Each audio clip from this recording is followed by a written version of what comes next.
it comes to investing, it is an open secret that asset allocation can make or break an investor. But what does asset allocation really mean, and why is it so important?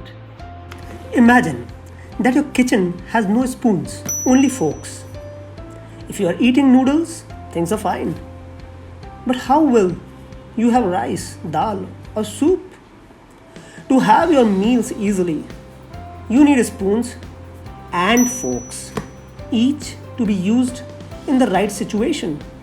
Similarly, asset allocation helps you invest in different instruments that can provide for all your life's different needs, whether it's an emergency or a short-term goal such as home renovation, or a long-term goal like planning your child's education and your retirement. Different needs, different plans without compromising one for the other. Broadly speaking, there are two asset classes you should allocate your investments to: fixed income, often known as debt, and equity. Fixed income instruments such as debt and liquid funds typically invest in government and corporate bonds and give 6 to 8% returns on an average. Equity funds, which invest in shares of companies, are expected to give returns of 12 to 14%, give or take. Now back to our topic. With asset allocation, one size doesn't fit all. When you are between 35 to 45 years old, your wealth should be growing for your long-term goals such as retirement, while also ensuring that you have enough for large expenses such as child education. So let's start off with liquid funds. If you have been investing in liquid funds, well done. If not, the time to get started is now. These investments will serve as your emergency fund and take care of you and your family through crises such as job losses, pay cuts, and medical emergencies. If you are 35 to 45 and have invested in debt funds, you're on the right track.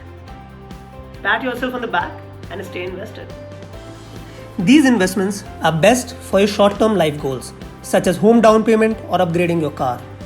But avoid investing in high-risk debt funds, such as credit trust funds, or funds that have high exposure to interest rate risks, such as gilt funds.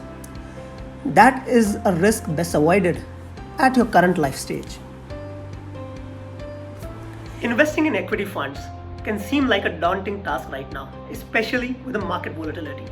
However, remember that markets recover just as surely as they fall. History shows up that despite all this volatility, the Sensex has grown 35x from 1990 to 2019. If you have investments in large cap and multi-cap funds, the best thing for you to do is to remain invested. If you withdraw now, you give up on any chance of benefiting from the market's eventual recovery. Don't turn notional losses into real, irreparable losses. Stay strong, stay invested. So let's quickly recap everything once again. If you are 35 to 45 years old, treat your liquid fund investments like an emergency fund. Debt fund investments are relatively lower risk and give better returns than FDs, along with tax benefits if you stay invested for 3+ years at the least. Avoid credit risk funds, invest in short-term and ultra-short-term funds instead. Continue your SIPs and equity funds. If there's a crisis and you need your money, pause your SIPs and use that money for unavoidable expenses. Do not withdraw from your equity funds, as it will cause permanent damage to your wealth creation and accumulation. And that's about it.